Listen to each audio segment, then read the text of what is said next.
Markus pasal 8. Yesus memberi makan 4.000 orang. Pada waktu itu ada pula orang banyak di situ yang besar jumlahnya.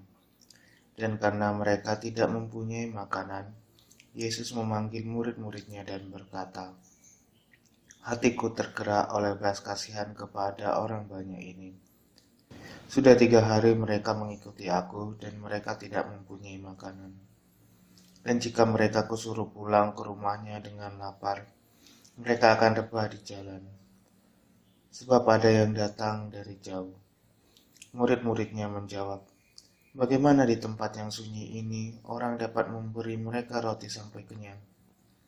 Yesus bertanya kepada mereka, "Berapa roti yang ada padamu?" Jawab mereka, 7. Lalu ia menyuruh orang banyak itu duduk di tanah.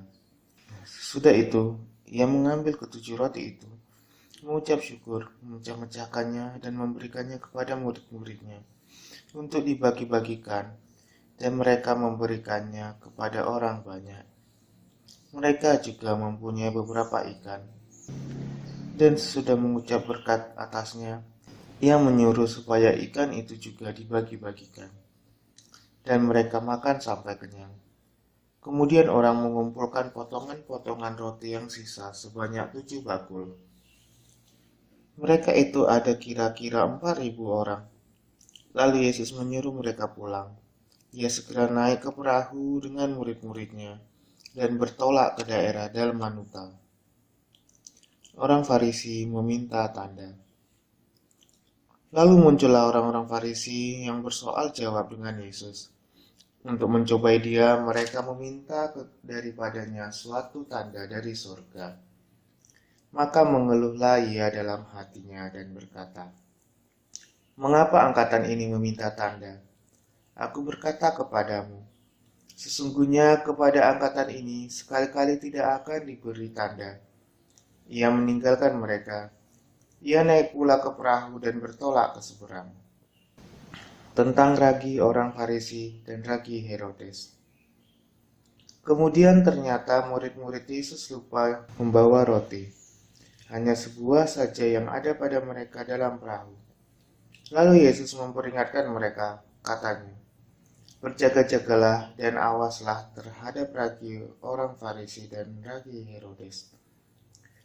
Mereka berpikir-pikir, dan seorang berkata kepada yang lain, "Itu dikatakannya karena kita tidak mempunyai roti." Dan kita Yesus mengetahui apa yang mereka perbincangkan. Ia berkata, "Mengapa kamu memperbincangkan soal tidak ada roti?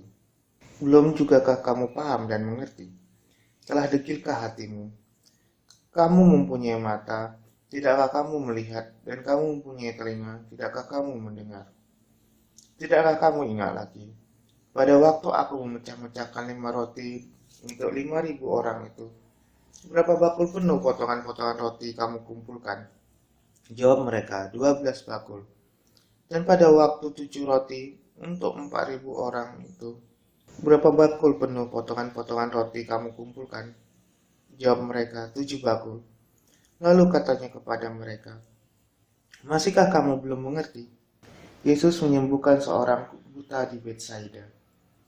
Kemudian tibalah Yesus dan murid-muridnya di Betsaida. Di situ orang membawa kepada Yesus seorang buta, dan mereka memohon kepadanya supaya ia menjamah dia. Yesus memegang tangan orang buta itu dan membawa dia keluar kampung.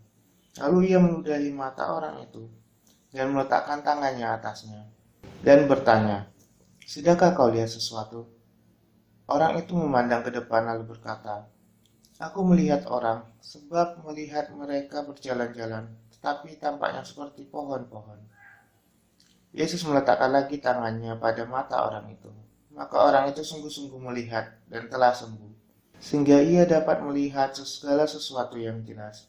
Sesudah itu, Yesus menyuruh dia pulang ke rumahnya dan berkata, "Jangan masuk ke kampung."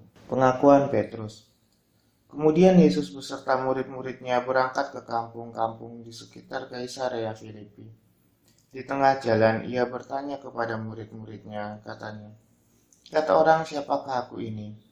Jawab mereka, "Ada yang mengatakan Yohanes Pembaptis, Ada juga yang mengatakan Elia. Ada pula yang mengatakan seorang dari para nabi. Ia bertanya kepada mereka, "Tetapi, apa katamu, siapakah aku ini?" Maka jawab Petrus, "Engkau adalah Mesias." Lalu Yesus melarang mereka dengan keras supaya jangan memberitahukan kepada siapapun tentang dia.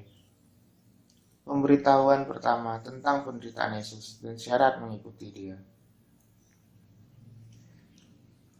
Kemudian mulailah Yesus mengajarkan kepada mereka bahwa anak manusia harus menanggung banyak penderitaan dan ditolak oleh tua-tua, imam-imam kepala dan ahli-ahli Taurat, lalu dibunuh dan bangkit sesudah 3 hari. Hal ini dikatakannya dengan terus terang. Tetapi Petrus menarik Yesus ke samping dan menegur dia. Maka berpalinglah Yesus dan sambil memandang murid-muridnya, ia memarahi Petrus, katanya, "Nyala iblis, sebab engkau bukan memikirkan apa yang dipikirkan Allah, melainkan apa yang dipikirkan manusia." Lalu Yesus memanggil orang banyak dan murid-muridnya dan berkata kepada mereka, "Setiap orang yang mau mengikut aku, ia harus menyangkal dirinya, memikul salibnya dan mengikut aku. Karena siapa yang mau menyelamatkan nyawanya, ia akan kehilangan nyawanya. Tetapi barang siapa kehilangan nyawanya karena aku dan karena Injil, ia akan menyelamatkannya. Apa gunanya seorang memperoleh seluruh dunia, tetapi ia kehilangan nyawanya? Karena apakah yang dapat diberikannya sebagai ganti nyawanya? Sebab barang siapa malu karena aku dan karena perkataanku, di tengah-tengah angkatan yang tidak setia dan berdosa ini, Anak manusia pun akan malu karena orang itu apabila ia datang kelak dalam kemuliaan Bapanya, diiringi malaikat-malaikat kudus.